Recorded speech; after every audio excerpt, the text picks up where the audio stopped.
6월 12일 월요일 금식의 진정한 의미. 하나님께 집중하기 위한 방법으로 금식을 시도한 성도가 있었습니다. 그러나 하루가 지났을 때 그는 궁금했습니다. 예수님은 어떻게 40일 동안 이렇게 하셨을까? 성도는 평안과 힘과 인내심을 달라고 성령님께 의지하며 매달렸습니다. 특히 인내심을 달라고 했습니다. 하지만 너무나 배가 고파 신경이 물어뜯기는 듯 했습니다. 우리가 육체적으로 감당할 수만 있다면 금식으로 영적 양식의 중요성을 배울 수 있습니다. 예수님은 말씀하셨습니다. 사람이 떡으로만 살 것이 아니요 하나님의 입으로부터 나오는 모든 말씀으로 살 것이라. 하지만 금식 그 자체만으로는 우리가 반드시 하나님께 더 가까이 갈 수 없습니다. 사실 하나님께서 한 번은 스가랴 선지자를 통해 이스라엘 백성들에게 그들이 금식하는 것이 가난한 사람들을 섬기는 것으로 이어지지 않기 때문에 아무 소용이 없다고 말씀하셨습니다. 그 금식이 나를 위하여 한 것이냐? 라고 하나님이 예리하게 물으셨습니다. 하나님은 그러한 질문을 하면서 중요한 문제는 그들 백성들의 배가 아니라 그들의 차가운 마음이라는 것을 보여주셨습니다. 그들은 자신만을 계속 섬겼기 때문에 하나님의 마음에 더 가까이 다가가지 못하고 있었습니다. 그래서 하나님은 이렇게 강력히 권고하셨습니다. 너희는 진실한 재판을 행하며 서로 인애와 긍휼을 베풀며 과부와 고아와 나그네와 궁핍한 자를 압제하지 말라. 어떠한 영적 훈련이든 우리의 목표는 예수님께 더 가까이 다가가는 것입니다. 우리가 예수님과 닮은 모습으로 자라갈 때 우리는 주님이 사랑하는 사람들을 위하는 마음을 갖게 될 것입니다. 말씀. 금식이 변하여 유다 족속에게 기쁨과 즐거움과 희락의 절기들이 되리니 오직 너희는 진리와 화평을 사랑할지니라. 스가랴 8장 19절. 찬송. 532장 주께로 한 걸음씩. 기도. 저에게는 자신의 즐거움을 추구하고 다른 사람들의 인정을 얻으려는 경향이 너무 많습니다. 제 삶이 다른 사람들을 섬기면서 하나님을 기쁘시게 하도록 도와주소서. 예수님의 이름으로 기도드립니다. 아멘.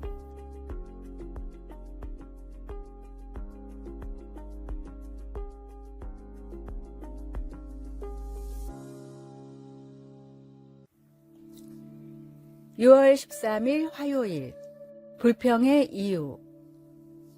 친구인 두 사람이 차에서 큰 가방을 내리고 있었습니다.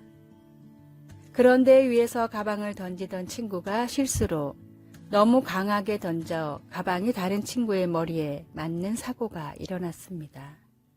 그러나 맞은 사람은 화를 내거나 짜증을 내지 않고 오히려 웃음을 보였습니다. 두 사람은 사업을 하러 함께 다른 지역으로 떠나 크게 성공을 한 뒤 돌아왔는데 챙겨온 가방에는 돈이 가득 들어있었기 때문입니다. 돈이 가득 든 가방이 우리의 머리를 치고 간다고 생각해 보십시오.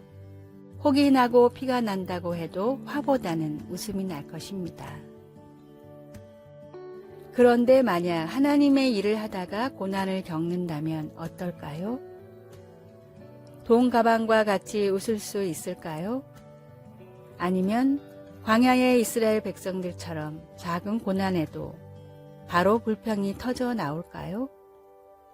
이 질문에 명확히 곧바로 대답할 수 없다면 하나님을 향한 우리의 믿음과 사랑은 돈 가방만 못한 것이라고 밖에 생각할 수 없습니다. 나의 신앙 생활은 어떻습니까? 고난 중에도 하나님을 의지하며 기쁨을 누리는 신앙입니까? 주님 한 분만으로 만족한다는 고백을 드릴 수 있습니까? 아니면 작은 고난에도 불평불만을 쏟아내며 투정 부리는 신앙입니까? 어떤 상황에도 감사하고 기뻐할 수 있는 가장 큰 선물을 하나님은 이미 우리에게 주셨습니다. 나를 살리기 위해 십자가의 고난도 기꺼이 감내하셨던 주님처럼 주님의 일을 불평이 아닌 기쁨과 감사로 감당하십시오. 오늘의 말씀, 분을 그치고 노를 버리라, 불평하여 말라, 행하게 치우칠 뿐이라. 시편 37편 8절. 오늘의 찬송 304장 그 크신 하나님의 사랑. 오늘의 만나, 고난 중에도 하나님을 의지하며 기쁨을 누리는 신앙인이 되게 하소서. 우리를 위해 기꺼이 십자가의 고난을 감내하신 주님을 생각합시다.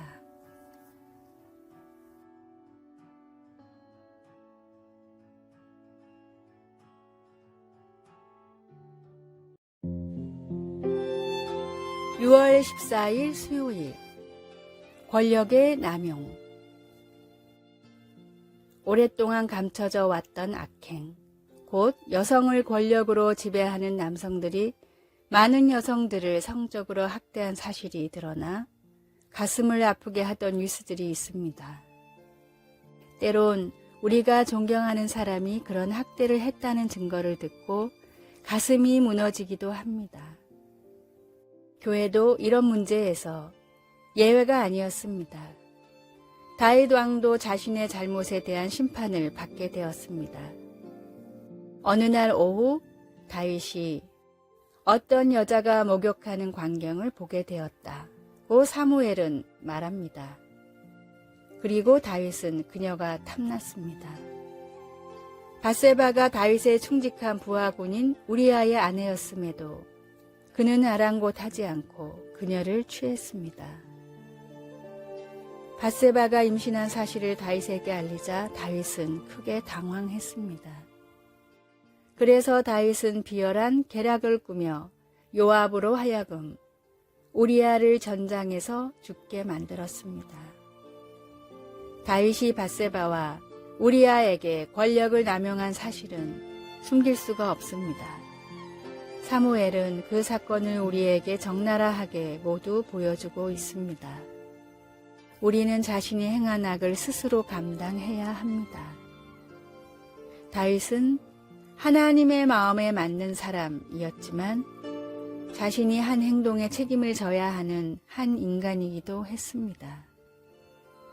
하나님의 은혜로 속죄가 가능합니다. 계속 더 읽어가면 다윗이 깊이 뉘우치는 것을 보게 됩니다. 감사하게도 딱딱하게 굳은 마음도 여전히 죽음에서 생명으로 돌아설 수 있습니다. 말씀.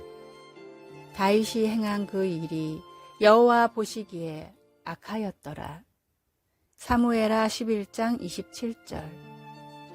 찬송 252장 나의 죄를 씻기는. 기도. 이 세상에 보이는 모든 망가진 것들, 그리고 나의 망가진 모습을 어떻게 해야 할지 모를 때 주님의 빛을 비추어 우리를 고쳐 주소서. 예수님의 이름으로 기도드립니다. 아멘.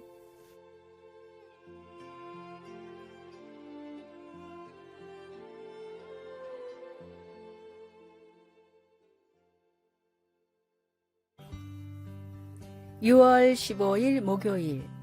왕께 드릴 이유. 고대로부터 인도에 전해져 내려오는 이야기입니다. 충분히 먹고 살 능력이 있지만 일하기 싫다는 이유 하나로 대로변에서 구걸하는 거지가 있었습니다. 하루는 왕이 평민의 옷을 입고 거리를 살펴보다가 이 거지를 발견했습니다. 한눈에 보기에도 아픈 곳이 하나도 없는 건강한 상태였습니다. 왕이 다가가자 거지는 다리를 부여잡고 한 푼만 달라고 애걸했습니다. 이 모습을 본 왕이 말했습니다. 매일 구걸만 하지 말고 나가서 일을 좀 하지 그러시오. 혹시 나에게 줄 건 없소? 자존심이 상한 거지는 몰래 숨겨두었던 곡식 자루에서 밀 하나를 꺼내 던졌습니다. 왕은 거지가 던진 밀을 주운 뒤 자루에서 무언가를 꺼내 거지의 자루에 넣었습니다. 거지가 집에 돌아와 확인해 보니 밀 한 알 크기의 황금이었습니다. 욕심을 버리고 밀을 한 줌만 건넸더라면 큰 부자가 될 수 있었는데 그 기회를 놓친 거지는 땅을 치고 후회했습니다. 아이가 자신이 가장 소중하게 여기는 과자를 아버지에게 드릴 때 아버지는 세상 그 누구보다 큰 행복을 느끼며 더 귀한 것을 베풉니다. 아들의 과자를 귀하게 여기거나 탐을 내서가 아니라 가장 아끼는 과자를 건네준 아들의 사랑 때문입니다. 하나님은 돈보다 주님을 더 사랑하는 우리의 마음을 원하십니다. 돈보다도 귀한 마음을 담아 하나님을 향한 사랑을 표현하십시오. 오늘의 말씀, 여호와 하나님은 해요 방패시라. 여호와께서 은혜와 영화를 주시며 정직히 행하는 자에게 좋은 것을 아끼지 아니하실 것임이니이다. 시편 84편 11절. 오늘의 찬송 50장 내게 있는 모든 것을. 오늘의 만나, 주님을 가장 사랑하는 마음을 드리며 표현하게 하소서. 자신의 가장 소중한 것을 나누며 사는 사랑의 삶을 실천합시다.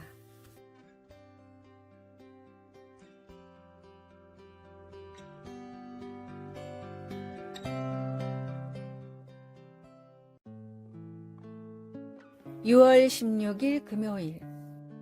우리가 하는 모든 일에서.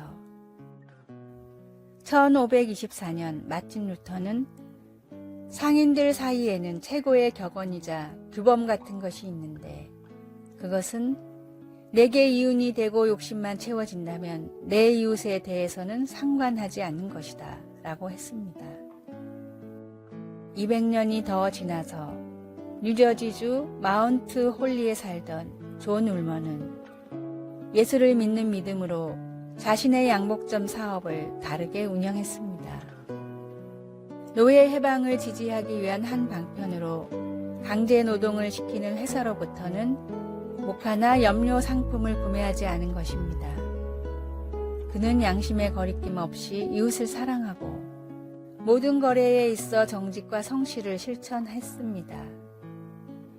바울 사도는 하나님의 거룩함과 진실함을 따라 살려고 끊임없이 노력했습니다. 고린도에 있는 일부 사람들이 예수님의 사도로서의 그의 권위를 약화시키려고 했을 때 바울은 그들 가운데서 자신의 행실을 변호했습니다. 그는 자신의 말과 행동은 어떤 신랄한 비판에도 견딜 수 있다고 기록했습니다. 또한 그는 자기 자신이 아니라 하나님의 능력과 은혜에 의지하여 일한다는 것을 보여주었습니다. 다시 말해 그리스도에 대한 바울의 믿음은 그의 모든 활동에 스며들어 있었습니다. 당신은 어떻게 말과 행동으로 예수님을 믿는 믿음을 보여줍니까?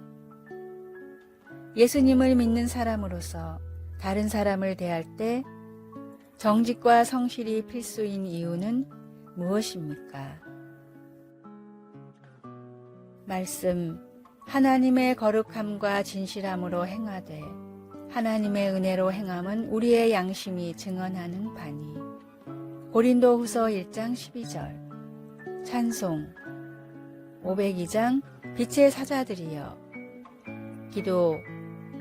사랑하는 하나님, 타인을 향한 저의 사랑이 분명히 나타나도록 깨끗한 양심을 가지고 다른 사람들을 섬기게 도와주소서. 예수님의 이름으로 기도드립니다. 아멘.